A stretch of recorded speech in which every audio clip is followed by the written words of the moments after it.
Well, you just painted the picture for both sides by asking that question that way. You said, okay, the longer timeouts, depth is not, but depth comes in a lot of different ways. It comes in with foul trouble.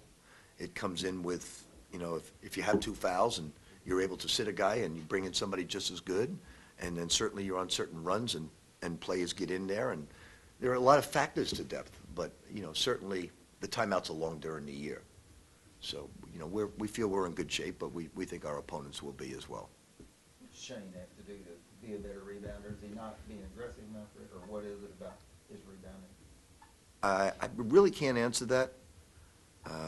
He was rebounding some pretty good numbers, and he's gone 20 minutes without rebounds sometimes, and I'm not sure how to answer it. He gives great effort, tries awfully hard. Maybe it's just you got to give credit to the opposition saying that let's keep the hammer off the boards. He's a very good rebounder. You talked about some of the things you remembered about Madison Square Garden when you went there for the biggest tournament, the smells and stuff like that. What about Rupp? When you walk in Rupp, especially when maybe you're getting cheered this time, when you're some Yale games, what kind of things do you remember? What comes to your forefront of your mind when you walk into Rupp Arena? I have, Bill Kitely comes to mind every time I go in there. Kaywood Lefford comes to mind. They were two of my better friends there. I have nothing but fond memories about Rupp. And then certainly, I'm sure Kentucky really enjoyed playing in Louisville last year because, you don't have to go through a lot of travel arrangements. You don't have to go through a lot of the things that normal travel you have to go through. And when you can get on a bus and travel an hour and 20 minutes, it's a big convenience. And certainly it's great for your fans. It's great for everybody who roots for you during the year. So, I've got nothing but fond memories. You talked about depth, and some people have to play the players, like you have to trust them to play. How much with these guys' development is that they now trust each other when they come in? I think from last year to this year, it's been a smooth transition in terms of, like you always put emphasis, you always ask, who's starting tonight? With our team, nobody even cares about that. If I told Peyton, listen, I'm not going to start you, for some reason or another, he'd say, whatever you think, coach, and that's it. So same thing with Russ, same thing with these guys. Everybody knows right now Luke's one of our better players, and he's not starting, or Montrez.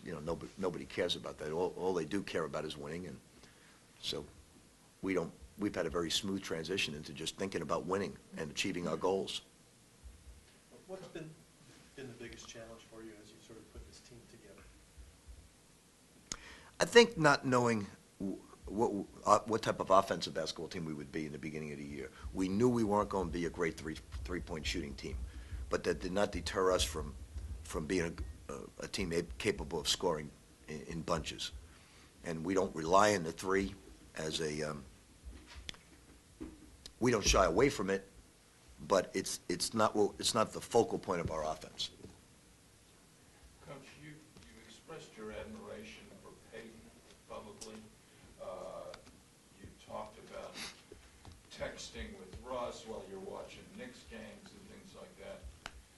Do you feel closer personally with this group of players than you have with some of your other teams? No, I really don't. I would say the last 3 years has been more fun, but I was just as close as my players at Kentucky, just as close as Providence, and just as close as BU.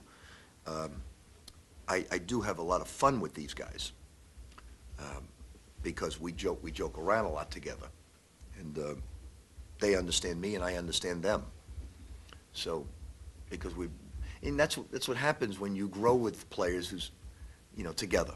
You see Peyton Steve as a freshman, and then you see him as a better sophomore, better junior, and then you get to know each other better, and you get to grow together, and you have memories together.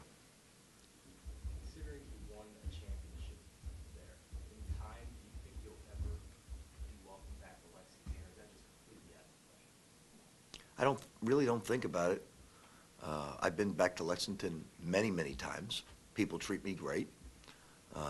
I would say, out of all the places that I've been on the road, I get the best support in Lexington of any place I travel, much better than any place. So they've treated me great. Now, do they want to beat the brains out of Louisville? No question about it, and they should feel that way. But the people in Lexington treat me great. There's always this very small minority of any group that's not going to welcome you. But I get treated great in Lexington whenever I go back, and so I'm very appreciative of that. You've talked a lot this year about the story with Jim telling you that Luke doesn't play defense. The other night, he played 3 straight trips where he made a defensive play. What is he improved on, or what is he doing? I just think he understands that that I don't get really upset over offense, but I get really upset over defense. And he really understands what makes the coaching staff happy and what gets the coaching staff upset. So he totally bought in and worked very hard at it. Has he improved as much as it seems? Oh, no, he's improved a great deal. I mean, he was not a good defensive player. He was never in his stance. He really didn't care for defense too much. And he understands, we have to play great defense to win. Rick, yesterday, Tom George was one of the finalists for an athletic director of the year. I take it that's no surprise to you. You think he should go for that every year? You've been pretty outspoken about it. Can you kind of just comment on what he's meant? Did he get the award? He's a finalist. They announced it. Look, I don't think what people, and I'm sure the other candidates are great athletic directors. I think the thing I marvel at most is this is not Princeton, this is not Harvard, this is not MIT. We don't have a lot of wealthy people here. So Tom has to spend extra time. He just can't tap into his alumni pool. He has to reach into the community. He has to reach into, away from the community, to get people to be Louisville fans who really have no allegiance to the University of Louisville, to get the job done from a facility standpoint, from a fundraising standpoint, to bring us to the level of excellence in every sport. And what he's done is truly amazing, and he has great, for instance, he knew to get Charlie Strong when nobody was willing to hire Charlie Strong. He saw it, he was willing to take a chance, and then he said, I can't lose him. So he was right to get him, and then he knew how to keep him. And then Charlie showed his loyalty back to Tom. So he builds a loyalty base where those who have left Tom wish they never left. And that's probably speaks the most volumes about him. I think if you said to Bobby Petrino today, or you said to John L., or you said to whoever has left here, would you want it back? They would all say, in a second, in a heartbeat. So I think that speaks from a personal side the most, is this place, you have everything you need. We were just, was it the 10th straight year, according to Forbes? The 10th straight year, according to Forbes, that we have been the #1 moneymaker. Take him away, and you'll see how much money we make. It's all him. He allows you to be as good as you are because of the support he gives you. He allows you to reach your potential as a coach because of the support. So I think he's not only a great athletic director, I just think he has human qualities that make him a great person, and a loyalty with everybody that really, really enjoys working with him, for him, being around him. He's just a regular guy, too. He doesn't have any air about him that, I don't want to get away from him. He's got a certain smell about him that you don't like. I don't mean some people just think they're hot shit, and they're not.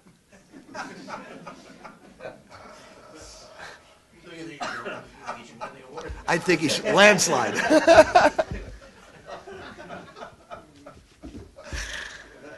Can we strike that from that? If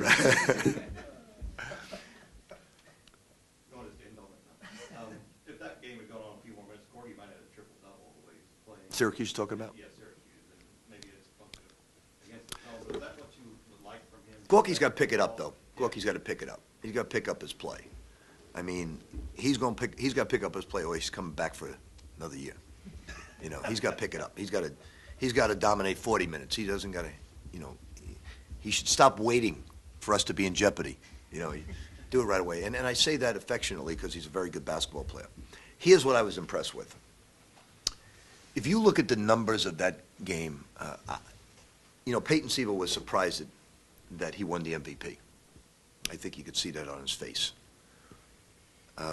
Is this the the total of the tournament, Lead ours, the total of the Big East. Big East, yeah. If you look at Peyton Siva in the tournament,